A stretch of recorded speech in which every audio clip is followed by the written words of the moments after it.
안녕하십니까. 여가 및 리크레이션의 수업 제목으로서 야외 교육의 목적에 대해서 수업을 진행하겠습니다. 자연 생활에 적응하는 능력을 향상시켜 일상생활에 필요한 기술을 습득해야 되고, 두 번째는 건강한 체력을 양성함에 따라 명랑한 인격을 쌓을 수 있어야 됩니다. 세 번째는 자연 속에 묻힌 단순한 생활을 위한 창조력을 높이는 데 연구가 되어야 되고, 네 번째는 집단 생활의 경험을 통하여 민주적인 사고방식과 생활 태도를 기를 수 있어야 됩니다. 첫 번째는 여가를 건전하고 즐겁게 이용을 할 수 있어야 됩니다. 야외 교육의 분류에 있어서는 교육 야용과 그룹 야용을 둘로 나눠서 보겠습니다. 교육의 야용은 임관학교, 즉 여름철의 건강, 체력 증진을 위주로 한 교육을 위해 숲속에 설치한 학교, 즉 임해학교라고 이야기를 하고요. 집단적, 조직적 활동으로 교육적 의미를 두고, 세 번째는 규모가 크고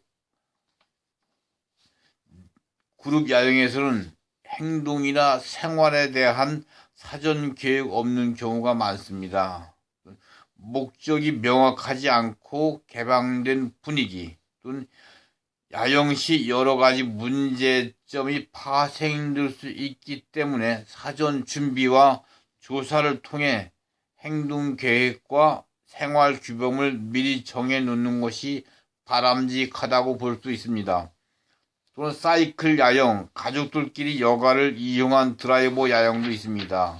안전교육입니다. 그래서 안전교육이 무엇보다 상당히 중요하죠.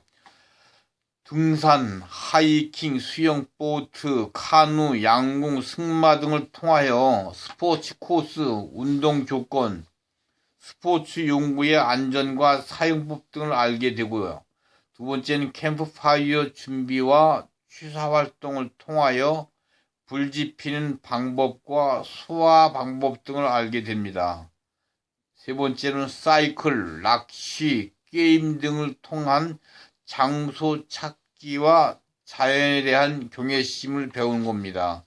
네 번째는 캠프장이나 위생시설 설치를 통하여 무리 이용과 환경 등을 배웁니다.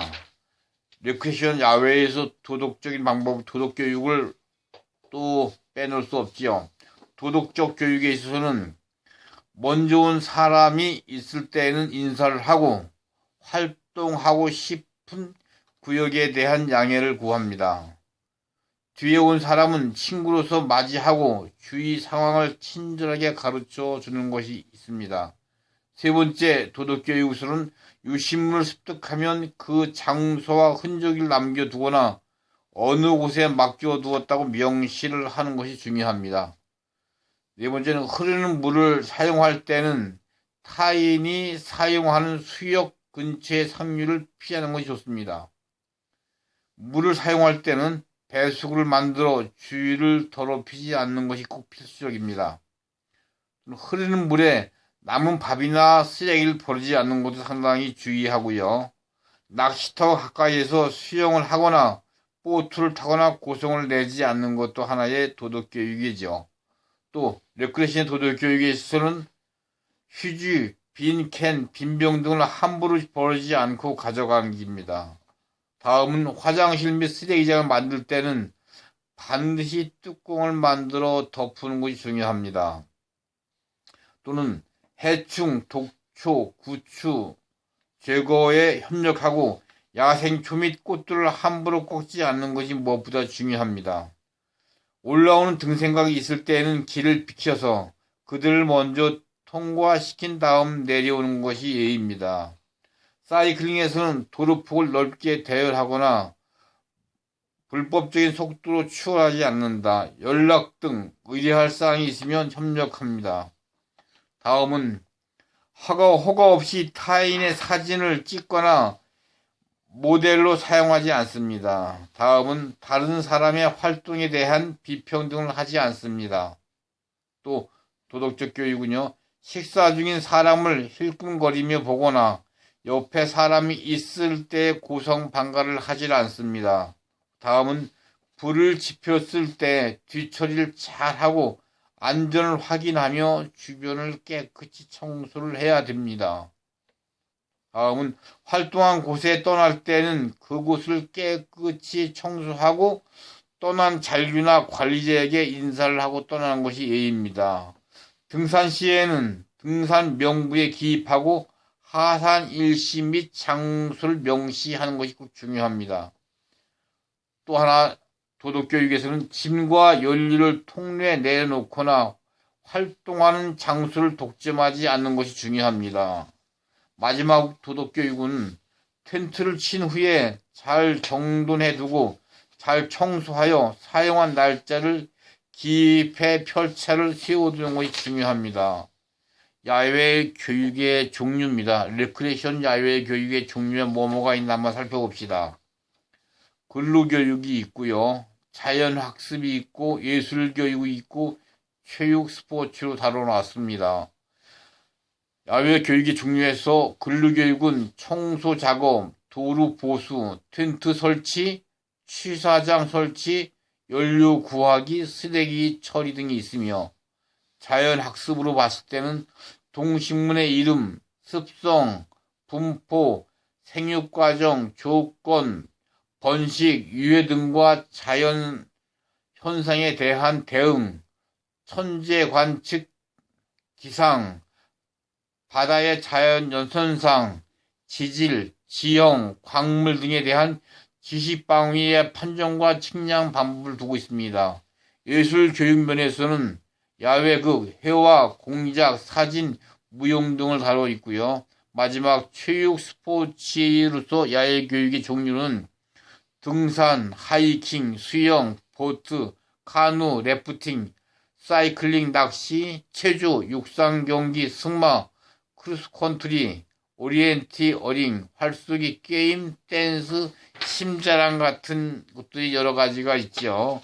여러분들이 우리 레크레이션의 중요성을 하면서 여러분들이 한번 여름 되면 래프팅 많이들 가죠. 래프팅에 가서 여러분들이 어떻게 지켜야 되고 어떻게 우리가 레크레이션을 하면서 안전과 도덕적인 교육을 머리 담고 그런 기회가 오신다면 여러분들이 많이 협조되고 도움이 됐으면 합니다.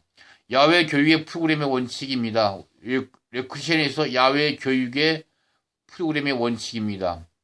장소, 시설, 기간, 성별, 연령, 능력 등을 고려하고 기후 조건, 지도자 겸비 등을 고려한 학생들이 기대에 부응해야 합니다. 학생들이 자주성을 중시하고 지도자와 학생과 인간관계를 잘 형성되며 자연스러운 가운데 질서가 유지되도록 최소한의 규칙을 마련한 것이 필요합니다. 야외 교육에 이용되는 천연 자원을 잘 조사하여 되도록 야외가 아니면 학습 경험을 할 수 없는 활동만을 계획합니다. 야외 활동은 쉽게 필요해지므로 수면시간, 휴식시간, 자유시간 등을 충분히 주어 건강하고 안전한 생활을 할 수 있게 합니다. 야외 활동에 대한 기대를 갖고 흥미를 고취시키기 위해 자유시간 또는 취미활동의 시간을 마련해야 합니다. 캠프 등에서 공동생활을 원활하게 하기 위해 그룹 프로그램을 만들어 각자에게 일을 분담시키고 협력할 수 있도록 해야 합니다. 예를 들어 청소와 취사를 이해합니다. 또는 야외 교육 프로그램의 원칙에서는 캠프파이어가 있죠. 우리가 야외 교육 프로그램의 내용을 한번 짚어봅시다. 야외 교육 프로그램 내용에 있어서는 사회적 학습과 국어적 학습, 수학, 과학 학습, 이과 학습, 가정과 학습, 예능과학 학습, 보건체육 과학 학습, 작업교육 학습, 또 기타로 나눴습니다. 사회적 학습에 있어서는 토지의 이용이나 인구 밀도, 지방 산업과 자연, 천연 기념물이랑 그 지방 문화재의 유적, 풍습, 습관, 즉 지리, 토론, 사교, 사회봉사 등을 나누고 국어적 학습에 있어서는 지방의 방언, 지방어의 유래, 지방문화, 교사와 학생의 독서회나 문화 감상, 벽신문, 장문 연극 시나리오 작성 등을 볼 수 있고, 수학 관습에 있어서는 구입품의 계산, 회계 처리 방법, 거리 측정, 산이 높이, 하체의 넓이나 소리 및 빛의 속도에 따라 거리를 판정하고, 나무 둘레나 지름, 측정, 풍량, 우량, 측정, 판정, 사물의 무게나 길이를 판정하는 것입니다. 이과학습에서는 자연연구죠. 식물이랑 동물이랑 지질, 지형 같은 추절 관련과 태양과 달과 별과 구름의 종류 따라서 자연학습에 대해서 배워가는 겁니다. 가정학습은 텐트, 오두막 집 짓기, 통풍, 조리가 한 후 응급처치 등을 받으면 상당히 유용하게 써먹죠. 예능과학 학습에서는 연극, 회화 또는 꽃꽂이 무용 등을 둘 수 있고, 보건, 체육과 학습에 있어서는 체조, 수영, 또 댄스, 등산, 낚시, 요트, 승마, 사이클링, 있는 기타 등이 있으며, 작업교육 학습에 있어서는 텐트 설치, 막사 수리, 통로, 운반, 취사장, 쓰레기 화장실 설치 및 수리와 청소 작업, 운동 장비나 정리정돈, 근로 봉사 작업, 기타는 캠프파이어 등을 둘 수 있습니다. 쉬면 시간의 표준을 보고 있습니다. 대부분이 우리가 많이 배우지만은 6세에서 8세의 어린이시들은 수면 시간 한 10시간을 잡고요. 취침 시간은 20시, 기상 시간 6시를 보고 있습니다. 즉 수면 시간은 취침 시간은 각자 나이에 따라서 틀리지만은 기상 시간은 일정하게 일어나는 시간은 같이 있습니다. 7세에서 11세는 수면 시간은 9시 30분에서 취침 시간은 20시 30분을 두고 있습니다. 18세 이상은 수면 시간 8시간, 그리고 10시에 주무시고 아침 6시에 일어나는 게 수면 시간에 수면 시간에 적정한 시간을 두고 있습니다. 야외 교육의 사전 지도입니다. 우리가 야외 교육을 나갔을 때 여러분들은 레크레이션 한번 배우셨으면은 어떻게 여러분이 지도자로서 야외 교육의 사전 지도를 여러분들이 미리 하셔야만이 좀 같이 가는 친구랑 같이 가는 가족이 있을 때 여러분들이 상당히 도움이 되지 않을까 하고 다시 한번 말씀드려보겠습니다. 야외 교육의 목적과 활동의 종류 및 각자가 해야 할 내용을 미리 알려주는 겁니다. 야외 교육의 장소, 환경, 교통편에 대해서도 알려주고요. 야외 교육 장소에서 지켜야 할 규칙이나 약속을 알려줍니다.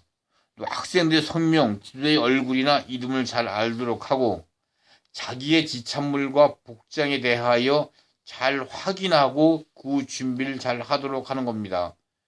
야외 교육과 일정에 대해서는 잘 설명하고 집합 시간이나 외출 휴면 시간에는 대한 준수사항, 매너 등을 숙지하도록 해야 됩니다. 주치의나 교사의 건강 진단을 받고 신체 이상 여부를 확인하는 것도 상당히 중요합니다. 유독 식물이나 해충에 대한 지식을 습득시킨다. 응급처치나 대피용 등을 지도하고 사고 시 연락 방법을 미리 교육시키는 것도 상당히 중요하다고 봅니다. 캠프송, 게임 방법, 또 캠프파이어, 자연 관찰, 손이나 칼 사용 방법, 텐트 치는 방법 등을 미리 지도해 두면 현지 시간을 상당히 많이 절약할 수 있다고 보고 있습니다. 레크레이션에서 필요성을 제가 말씀을 드려보겠습니다. 현대사회에서 변화하는 인간 사회에 많은 혜택과 편안함을 가해준 반면 인간에게 근본적으로 유해한 삶의 조건을 초래하기도 하였으며 현대인의 대부분은 정신력 스트레스를 경험하고 있습니다.